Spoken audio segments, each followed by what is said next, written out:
Good morning friends. Previous video में हमने चालू किया था अपना नया chapter theory base of accounting, जिसमें हमने समझा था कि गैप क्या होता है। गैप का full form generally accepted accounting principle होता है। इसके ऑब्जेक्टिव्स क्या होते हैं, सिग्निफिकेंस क्या होते हैं, और हम जो अकाउंटिंग प्रिंसिपल बना रहे हैं इनको तीन पार्ट में डिवाइड किया था। पहला part basic assumption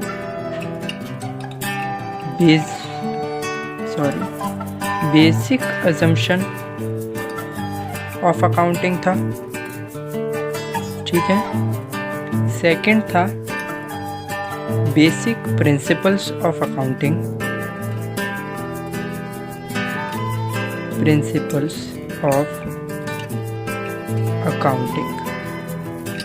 and third one is modifying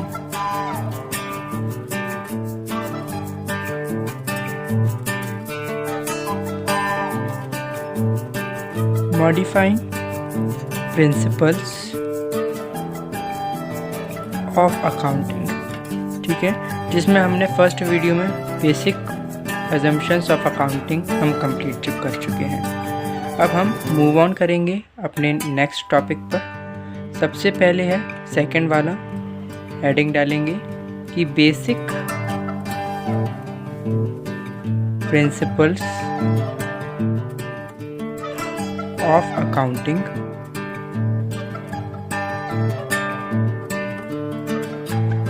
basic principles of accounting में सबसे पहला प्रिंसिपल आता है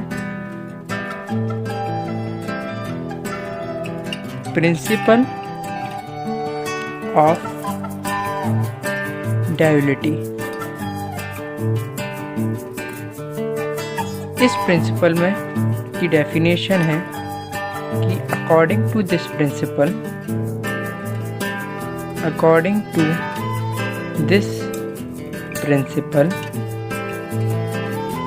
every transaction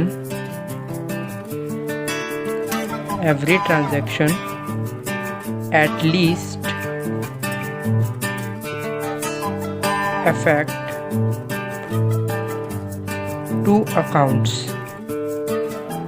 means कि कोई भी ट्रांजैक्शन हो वो एटलीस्ट दो अकाउंट को इफेक्ट करेगी ही करेगी। तो इसमें फॉर एग्जांपल ले लीजिए, जैसे कि सेल्स हमने करा है, सेल्स किए हैं गुड्स, तो जो इसकी एंट्री बनेगी हम आगे वाली वीडियो में जानेंगे कि इस सारी की सारी जो एंट्री हैं वो कैसे। अभी बस आप समझ लीजिए। तो इसकी जो मान लीजिए हमने कैश में करा है, ठीक है, क्रेडिट में उधार पे सेल नहीं करी है, हमने कैश में सेल करी है, तो इसका एंट्री होती है cash account debit to sales account. तो देखिए ट्रांजैक्शन तो एक ही है कि कैश में सेल्स करी है, लेकिन अकाउंट कितने हैं, दो, तो एटलीस्ट दो अकाउंट को करेगी ही करेगी कोई भी एक ट्रांजैक्शन। सेकंड प्रिंसिपल कहता है principle of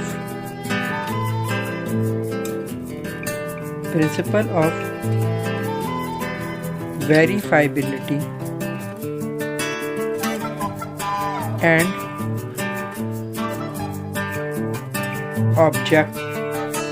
objectivity of evidence. Means कि बिजनेस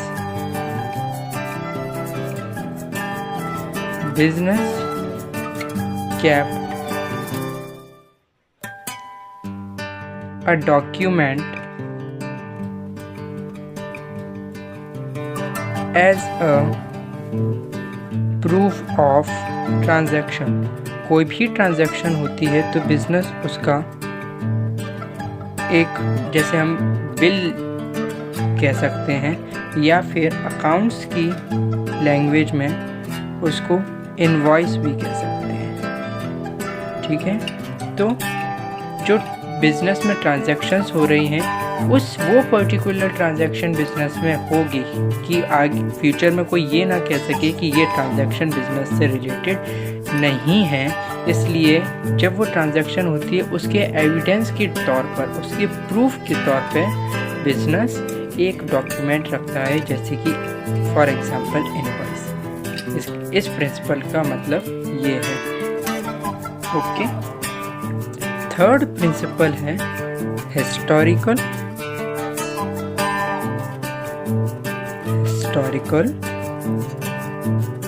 कॉस्ट प्रिंसिपल। इसका मतलब है according to this principle of accounting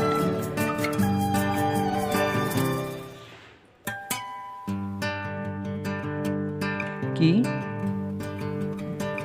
the fixed assets जो होते हैं, fixed assets must be recorded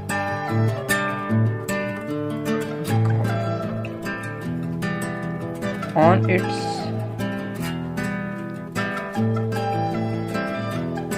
cost of purchasing.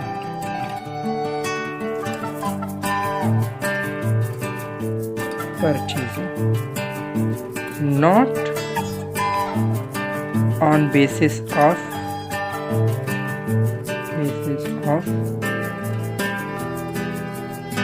Market price. मतलब अगर कोई एसेट बिजनेस ने खरीदा है तो उसकी जो एंट्री होगी या उस पर डेप्रिसिएशन चार्ज होगा या फिर जो भी उस पर प्रोसेस होगी अकॉर्डिंग टू फाइनेंशियल लॉस, वो उसकी कॉस्ट ऑफ परचेजिंग पे होगी। कॉस्ट ऑफ परचेजिंग यानी क्या, कि जितने पैसे में वो मतलब एसेट खरीदा है, कितने पैसे, मान लीजिए 2 लाख रुपए में एसेट खरीदा है, मशीनरी खरीदी है बिजनेस ने 2 लाख रुपए में, और 1 साल बाद उसकी वैल्यू हो गई 3 लाख रुपए। ऐसा होता नहीं है, कम ही होती है, मान लीजिए 1.5 लाख रुपए हो गई। तो लेकिन जो रिकॉर्डिंग होगी वो 1.5 लाख से नहीं होगी, जितने में खरीदी है 2 लाख से खरीदी है तो सारी एडजस्टमेंट 2 लाख पर ही होगी। ओके, फोर्थ प्रिंसिपल में आता है हमारा principle of revenue re recognization. इसका मतलब है according to this principal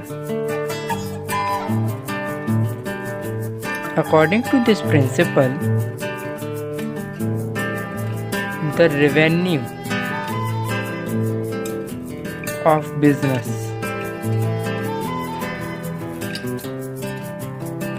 is recorded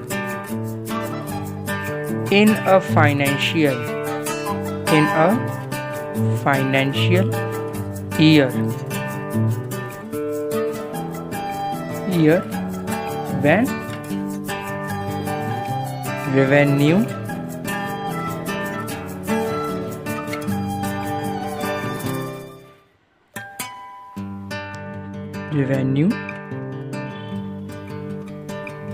occur। मतलब कि रेवेन्यू जो है बिजनेस का रेवेन्यू तब रिकॉर्ड किया जाएगा जब वो अर्न होगा। हम एग्जाम्पल देते हैं कि मान लीजिए हमें किसी से पैसे लेने हैं, कि कब लेने हैं, 2023 में लेने हैं, कि Ram give 1000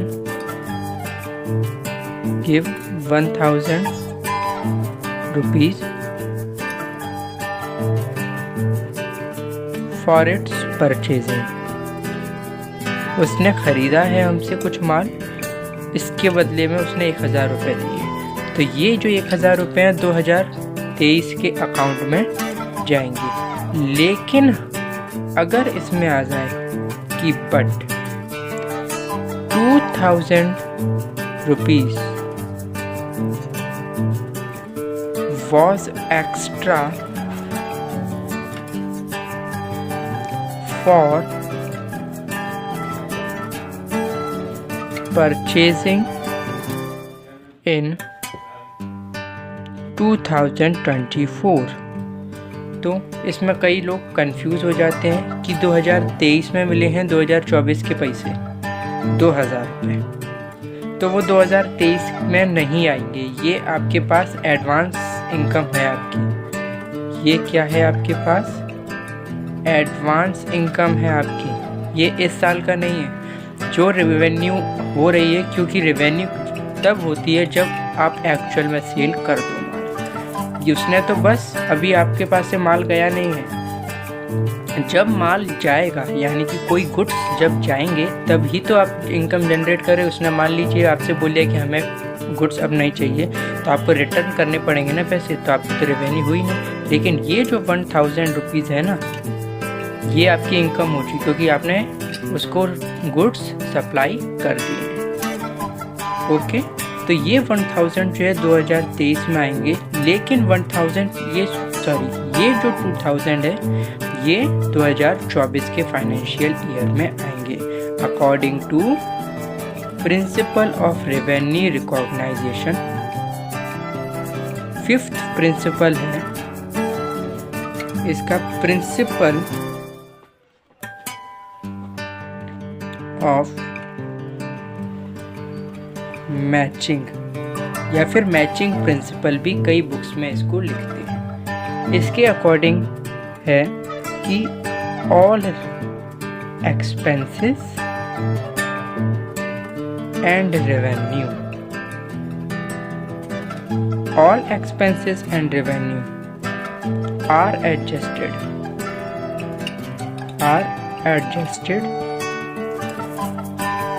in a year when it occurred। मतलब कि जो भी आपका रेवेन्यू हो रहा है और एक्सपेंस हो रहा है, आप उसी ईयर में एडजस्ट करोगे। अब देखिए, आपके मन में डाउट आया होगा कि ये वाला प्रिंसिपल भी तो यही कह रहा है कि प्रिंसिपल ऑफ रेवेन्यू रिकॉग्नाइजेशन, इसके अकॉर्डिंग बस आप रेवेन्यू ले रहे हो। देखिए, नाम में ही पता चल रहा है प्रिंसिपल ऑफ रेवेन्यू रिकॉग्नाइजेशन, इसमें तो बस आप रेवेन्यू ले रहे हो। लेकिन इस वाले प्रिंसिपल में हम रेवेन्यू भी ले रहे हैं और एक्सपेंस भी ले रहे हैं। रेवेन्यू और एक्सपेंस दोनों ले रहे हैं, मतलब दोनों का सेम है। इसका भी मतलब सेम है, इसका भी मतलब सेम है कि जिस साल में एक्सपेंस या रेवेन्यू हो रहा है उसी में आप ऐड करोगे या सब्ट्रैक्ट करोगे। यही एग्जांपल ले लो कि राम ने जो 1000 रुपये दिए 2023 के लिए, तो इसमें आ जाएगा रेवेन्यू। लेकिन उसने जो 2000 रुपये 24 के लिए दिए, तो 24 वाला जब ईयर आएगा, फाइनेंशियल अकाउंट हम बनाएंगे, तो ये चीज़ इसमें आ जाएगी। ओके, मैं पूरी कोशिश कर रहा हूँ कि आपको ठीक तरह से समझ में आ जाए, आपके मन में कोई भी डाउट ना रहे। अगर फिर भी डाउट आ जाता है तो आप प्लीज़ कमेंट करिए, मैं आपका डाउट क्लियर कर दूँगा। 6th प्रिंसिपल है प्रिंसिपल ऑफ फुल डिस्क्लोजर। हम जो भी एडजस्टमेंट या फिर सेल या फिर परचेज करते हैं, हमें उसका फुल डिस्क्लोजर चाहिए रहता है या फिर हमें देना पड़ता है। मान लीजिए कि full disclosure according to this principle business was bound to give full information about goods which they sold. जो business which they sold, business जो गुड्स बेच रहा है उसके लिए ये बाउंड है बिजनेस कि उसको पूरी इंफॉर्मेशन अबाउट प्रोडक्ट देनी पड़ेगी अपने कस्टमर को। अगर वो ऐसा नहीं करता है, उसके अगेंस्ट, उस बिजनेस के अगेंस्ट मतलब केस फाइल हो सकता है। तो इस प्रिंसिपल के अकॉर्डिंग जो है पूरी इंफॉर्मेशन हमें कस्टमर्स को देनी पड़ती है। ये हमारे on the basis of assumption जो प्रिंसिपल है, on the basis of accounting जो प्रिंसिपल्स हैं, वो हमारे 6 हैं जो कि क्लियर हो गए। आपको अगर कोई भी डाउट आया है आप प्लीज़ कमेंट करिए, मैं आपके लिए अनदर वीडियो बना दूंगा जिसमें मैं कोशिश करूंगा कि आपके जो डाउट आए हैं वो मैं क्लियर कर सकूं। लास्ट टाइप है हमारे प्रिंसिपल्स का मॉडिफाइंग प्रिंसिपल्स ऑफ अकाउंटिंग, मतलब कि जो न्यू प्रिंसिपल्स हमने जनरेट करे हैं इन अकाउंट, वो इसमें सबसे पहले आता है principle of materiality. Principles of materiality, principle of materiality के according to this principle principal information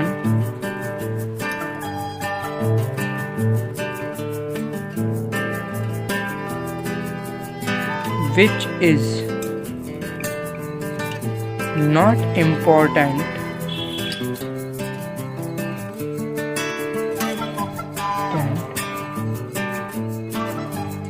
for financial year not shown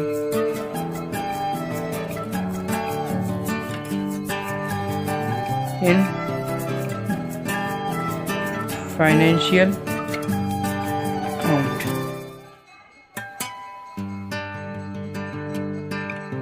मतलब जो information about the financial account important है वही इंफॉर्मेशन हम अकाउंट में शो करेंगे। अननेसेसरी कोई भी इंफॉर्मेशन अकाउंट में शो नहीं करते हैं। सेकंड प्रिंसिपल आता है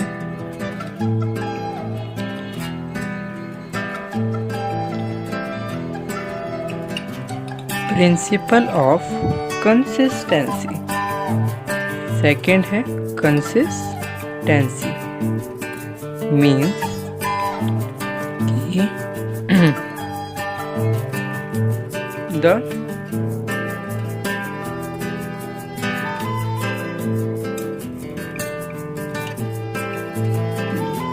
accounting, ये थोड़ा यहाँ से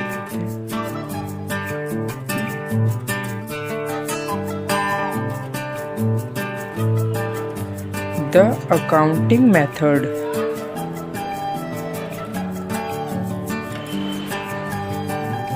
used by business is not change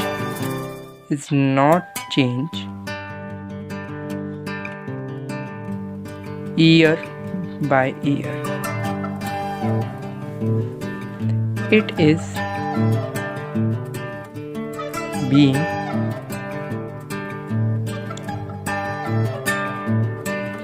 consistent in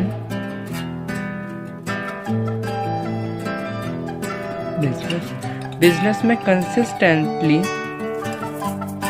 वो अकाउंटिंग मेथड यूज़ करें। जैसे कि मान लीजिए कि बिजनेस में एक अकाउंटिंग मेथड यूज़ करिए, काफ़ी टाइप की अकाउंटिंग मेथड होती है जो बिजनेस यूज़ करता है, तो वो अकाउंटिंग मेथड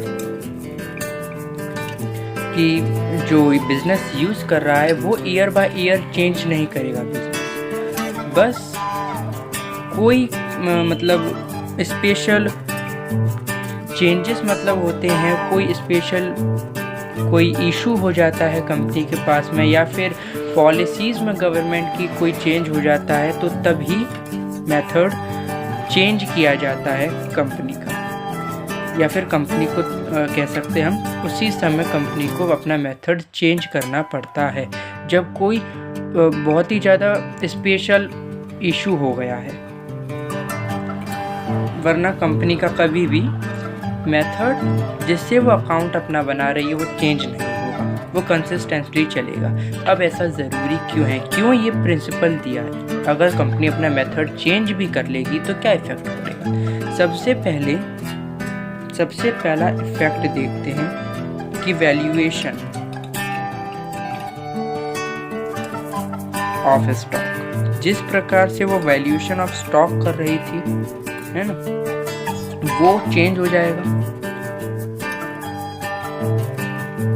कंपैरिजन, कंपनी अपना जो है प्रॉफिट एंड लॉस निकालती है अपने प्रीवियस ईयर के अकाउंट से अपने इस वाले ईयर, मतलब जो न्यू ईयर है उनका, जिसमें वो फाइनेंशियल ईयर में चल रहे हैं, उसका अकाउंट प्रीवियस ईयर के अकाउंट से कंपेयर करके निकालती है। लेकिन जब मेथड ही चेंज हो जाएगा तो कंपेयर कैसे कर पाएगी? ओके, बस इन सभी चीज़ों के लिए ही कंपैरिजन है, वैल्यूएशन ऑफ क्लोजिंग स्टॉक है। इसी वजह से जो है कंसिस्टेंसी होनी चाहिए बिजनेस में। थर्ड होता है कि principle of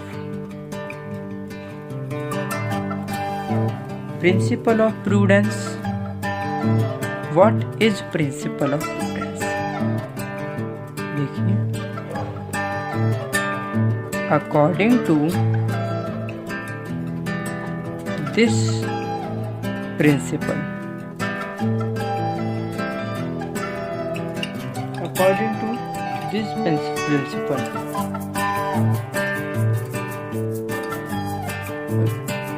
the profit of business, the profit of business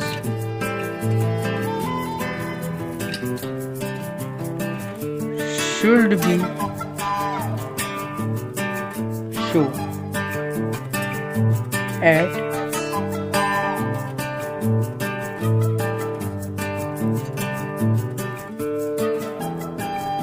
at minimum possible value।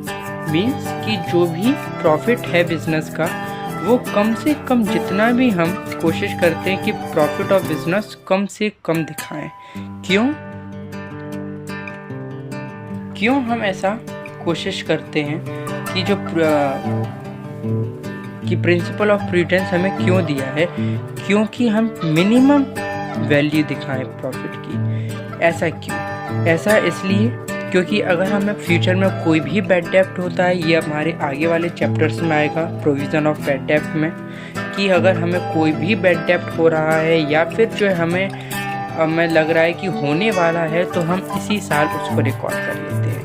इसको ऐसे भी लिख सकते हैं कि कोई भी जो है एक्सपेंस जो कि हमें डाउटफुल है कि होने वाला है, we are recorded at a financial year of expense. Okay,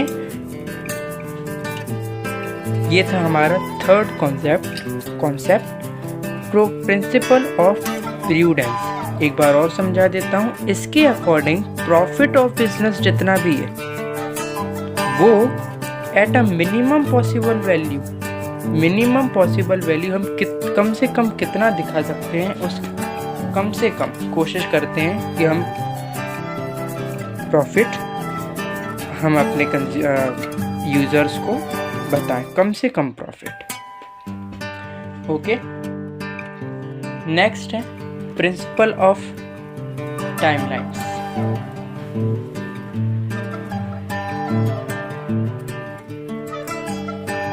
principle of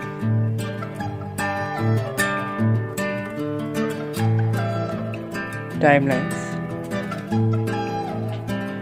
जैसा कि we are already discuss in our previous videos कि the life of business is divided in the financial year. तो ये जो फाइनेंशियल ईयर है, ये एक timeline है बिजनेस की। एक फाइनेंशियल ईयर 1 अप्रैल से लेकर 31 मार्च तक चलता है, जो कि मैंने आपको प्रीवियस वीडियोस में बताया हुआ है। और ये प्रिंसिपल इसी के बेसिस पे हमें दिया हुआ है कि प्रिंसिपल ऑफ टाइमलाइन मतलब कि the transaction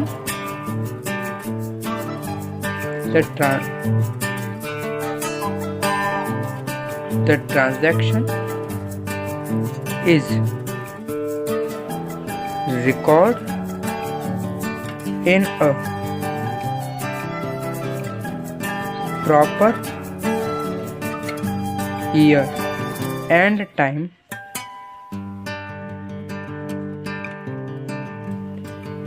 when it happened, means कि अगर फॉर एग्जाम्पल हमने सेल्स करी है 21 मार्च 2023 को, तो 21 मार्च 2023 की डेट को ही ट्रांजैक्शन रिकॉर्ड होगी। ऐसा नहीं है कि 21 की जगह हमने 22 को ट्रांजैक्शन रिकॉर्ड कर दी, ये पॉसिबल नहीं है। एट अ प्रॉपर ईयर में और एट अ प्रॉपर टाइम पर ही ट्रांजैक्शन को रिकॉर्ड किया जाएगा। इस प्रिंसिपल के अकॉर्डिंग ये चीज़ है। नेक्स्ट टॉपिक है हमारा अकाउंटिंग स्टैंडर्ड्स। ये एक हमारे सेपरेटली पॉइंट भी है and I already talk you about this at a starting of video कि अकाउंटिंग स्टैंडर्ड क्या है। अकाउंटिंग स्टैंडर्ड जो है it is a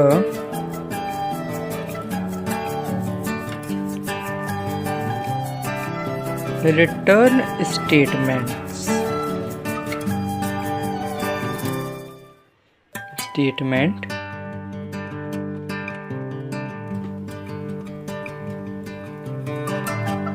containing list of uniform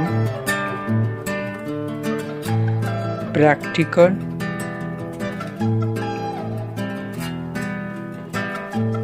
rules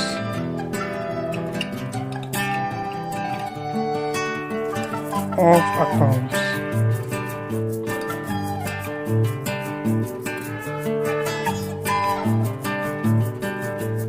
it ensure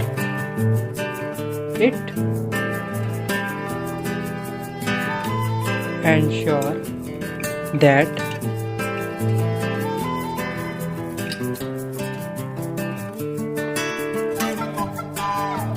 accounting is done in defined manner.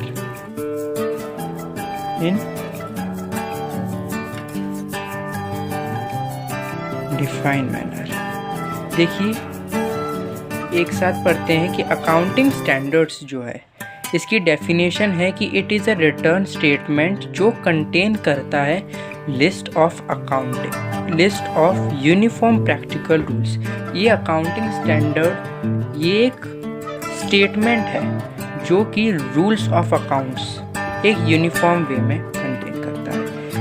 ये जो है ensure करता है कि जो अकाउंट बना रहे हैं या फिर जो है अकाउंटिंग हो रही है बाय अकाउंटेंट्स ये एक डिफाइंड मैनर में हो रही है। और इसी चीज़ को हम जनरली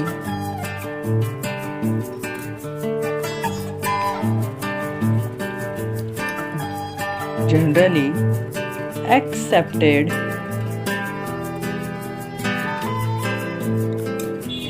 अकाउंटिंग प्रिंसिपल्स कहते हैं, जिसे हम इन शॉर्ट गैप कहते हैं। कुछ याद आ रहा है? हमने जब चैप्टर स्टार्ट किया था तो स्टार्ट करते ही हमने गैप के बारे में पढ़ा था और आपकी चैप्टर में ये एक सेपरेटली टॉपिक भी है। तो इसके बारे में उस समय तो हमने बस ये गैप के बारे में ही समझा था कि व्हाट इज़ गैप। अब जो कि आपके चैप्टर में एक सेपरेट टॉपिक भी है, इसके बारे में अब हम डिटेल में डिस्कस करते हैं। तो हेडिंग है जनरली एक्सेप्टेड अकाउंटिंग प्रिंसिपल, यानी कि अकाउंटिंग स्टैंडर्ड्स। इसके जो एडवांटेजेस रहते हैं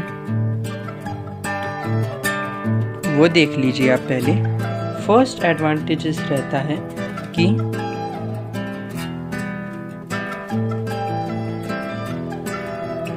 it is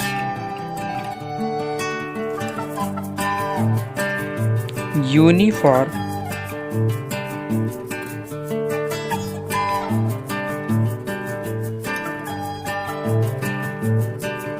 uniformly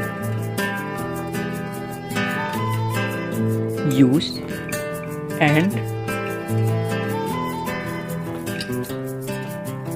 and make account comparable.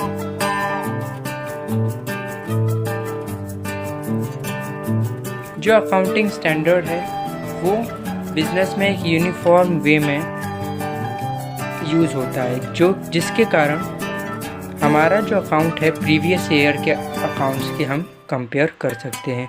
और यही हमने पढ़ा था प्रिंसिपल ऑफ कंसिस्टेंसी में।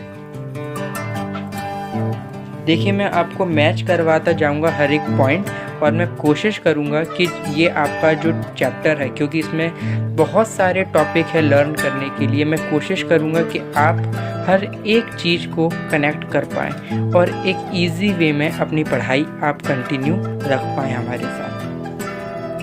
सेकंड एडवांटेजेस है डेवलपिंग व्हाट, किसके हिसाब, डेवलपिंग की accounting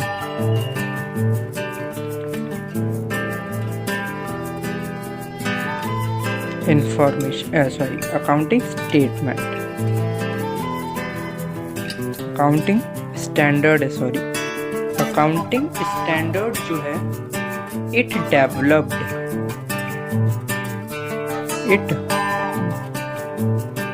developed by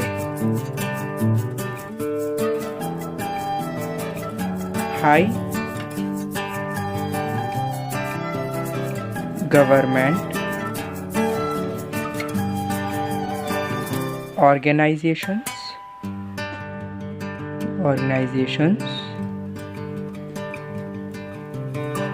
due to which it is very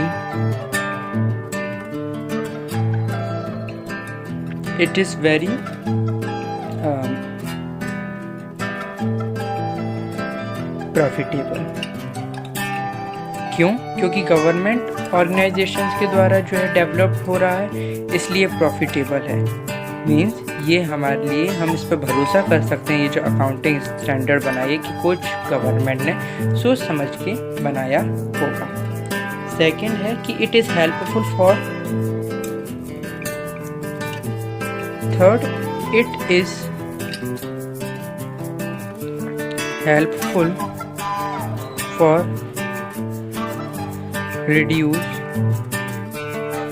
cause of conflicts, क्योंकि एक डिफाइंड ऑर्डर में हम हमारा अकाउंट बना रहे हैं तो ये कॉन्फ्लिक्ट के चांसेस कम कर देता है। फोर्थ है कि given guideline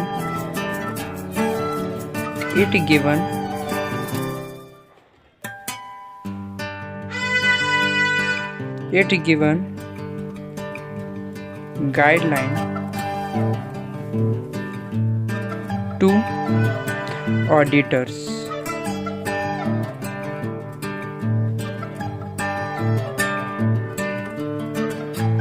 of account,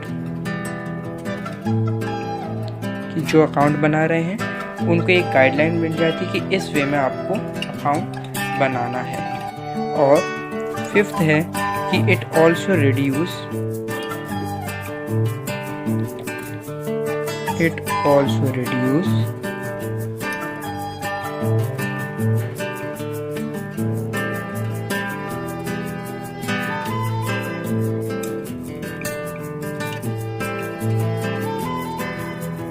possibility of fraud।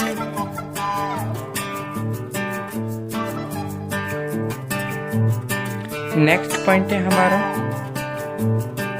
Nature. Accounting standards का नेचर क्या रहता है? तो सबसे पहले फॉर्मेशन, बिकॉज कि अकाउंटिंग स्टैंडर्ड पर ही एक नेशन की सारी जो बिजनेसेस हैं वो अपना फाइनेंशियल अकाउंट बनाती हैं। तो it formulated bye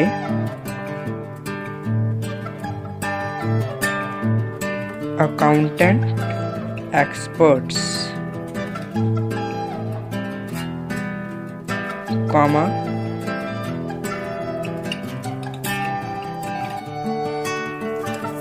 representative of government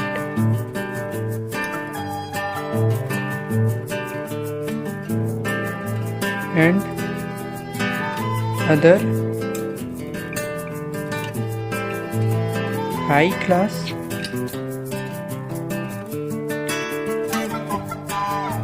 business organization.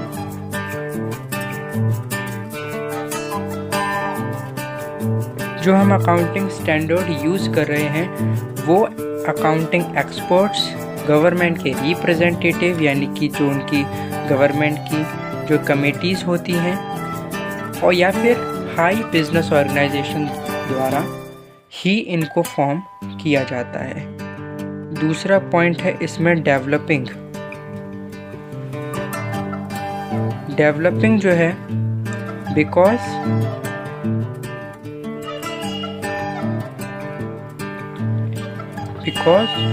all nations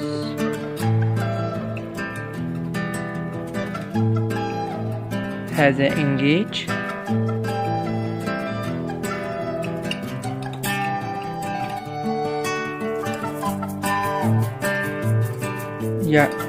has involved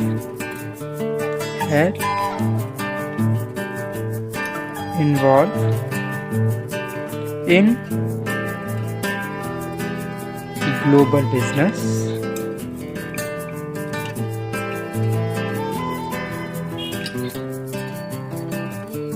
so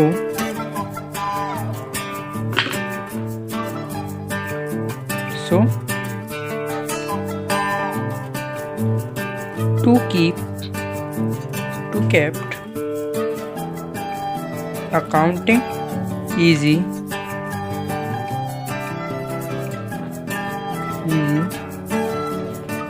they developed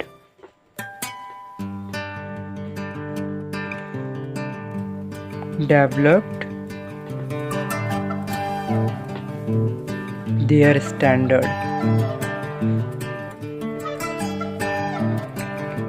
because कि हम जानते हैं एट अ ग्लोबल लेवल एक बिजनेस में तो कुछ ही ट्रांजैक्शन होती है, एक ग्लोबल लेवल पे एक समय पे करोड़ों ट्रांजैक्शंस हो रही होती है, तो इतनी सारी ट्रांजैक्शंस को रिकॉर्ड करने के लिए भी एक high speed of accounting standard चाहिए और इसी को डेवलप्ड करते हैं हमारे बहुत सारे जितने भी नेशन ग्लोबल बिजनेस में इन्वॉल्व हैं वो। थर्ड है इसका lock of universal agreement, lock of universal agreement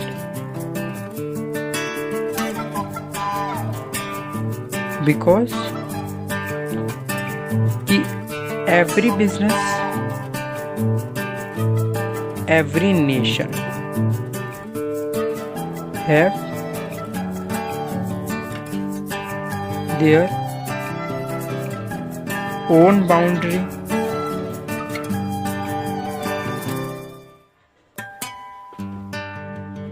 of technology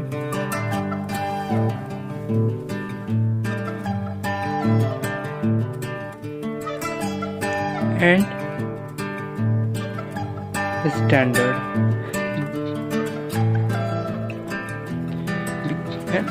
क्योंकि हर एक नेशन का अपना एक खुद की एक बाउंड्री ऑफ टेक्नोलॉजी है जिसपे वो आगे फॉरवर्ड डेवलप हो रही है और अपना एक अलग स्टैंडर्ड है। जैसे कि यूएसए का जो अकाउंटिंग स्टैंडर्ड है वो इंडिया से काफ़ी हाई है और इंडिया का जो है नेपाल से काफ़ी हाई है। नेपाल जो है अलग कंट्रियों से है ना, भूटान, नेपाल इन सब से जो है हमारा हाई है। तो क्योंकि जो according to the technology which is exist in the nation, उसके ही अकॉर्डिंग अलग अलग नेशंस अकाउंटिंग स्टैंडर्ड्स को डेवलप कर रहे हैं और इसीलिए एक यूनिवर्सल एग्रीमेंट बन नहीं पा रहा है। फोर्थ है डिफरेंस इन डिफरेंस इन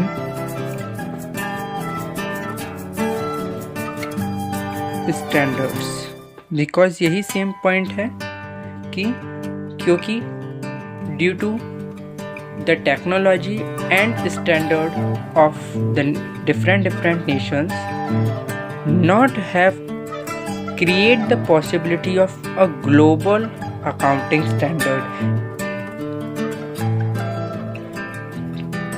कि एक ग्लोबल अकाउंटिंग स्टैंडर्ड हम मेंटेन नहीं कर पा रहे हैं। और जब हम एक ग्लोबल अकाउंटिंग स्टैंडर्ड मेंटेन नहीं कर पाएंगे, when we are not able to maintain a global accounting standard,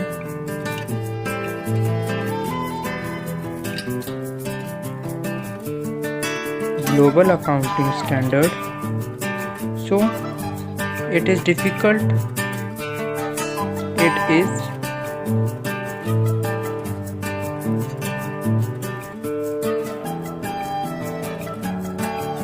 difficult to